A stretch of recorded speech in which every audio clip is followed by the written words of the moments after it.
प्रसपा अध्यक्ष शिवपाल यादव ने press conference की और इस दौरान उन्होंने सवर्णों के आरक्षण पर कहा कि आर्थिक आधार पर आरक्षण की बात सही है, सवर्णों को आरक्षण मिलना चाहिए। साथ ही गठबंधन में कहा कि बीजेपी के अलावा वो किसी भी सेकुलर पार्टियों के साथ गठबंधन करने को तैयार नहीं है। सुनिए क्या कुछ कहा उन्होंने।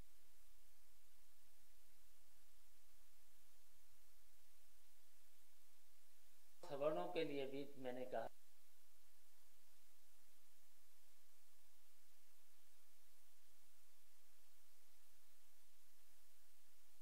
हम चाहते हैं कि प्रगतिशील समाजवादी पार्टी को गठबंधन में शामिल किया जाए, लेकिन हमारी प्रगतिशील समाजवादी पार्टी को अगर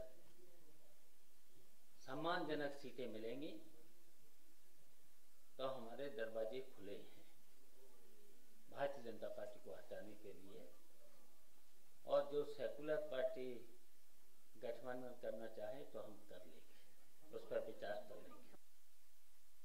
और इसी पर फरमान अब्बास मेरे सहयोगी जुड़ चुके हैं। फरमान, शिवपाल यादव कह रहे हैं कि सवर्णों के आरक्षण वाला फैसला तो बीजेपी का सही था, लेकिन गठबंधन नहीं करेंगे बीजेपी के साथ। देखिए, बिल्कुल उन्होंने सीधे तौर पर ये कहा कि जब रैली की थी प्रगतिशील समाजवादी पार्टी ने, उस वक्त उन्होंने मांग की थी रैली में कि सवर्णों को आर्थिक आधार पर आरक्षण देना चाहिए। इसके अलावा जब उनसे सवाल किया गया है कि गठबंधन की सियासत चल रही है उत्तर प्रदेश में, तमाम गठबंधन नए नए कयास लगाए जा रहे हैं, तो ऐसे में आपका क्या इरादा है, प्रगतिशील समाजवादी पार्टी का क्या इरादा है। तो उन्होंने कहा कि बीजेपी को हराने के लिए वो किसी भी सेकुलर पार्टी से गठबंधन को तैयार है अगर सम्मानजनक सीटें मिले।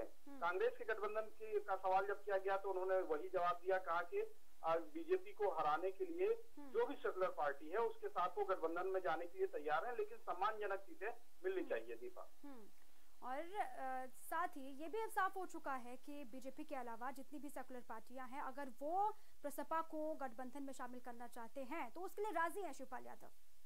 अब बिल्कुल सीधे तौर पर उन्होंने कहा कि वो उनके रास्ते खुले हुए हैं, उनके दरवाजे खुले हुए हैं गठबंधन के लिए। तो बिल्कुल जिस तरह से दीपा उन्होंने सवाल का जवाब दिया, तो सीधे तौर पर ये कहा जा सकता है, अंदाजा लगाया जा सकता है कि गठबंधन को लेकर प्रगतिशील समाजवादी पार्टी और प्रगतिशील समाजवादी पार्टी के जो मुखिया हैं शिवपाल यादव, वो तैयार हैं कि किसी भी तरह से जो सेकुलर पार्टियां हैं उनका अगर बीजेपी को हराने के लिए कुछ भी करना पड़े, किसी के साथ भी शामिल होना पड़े।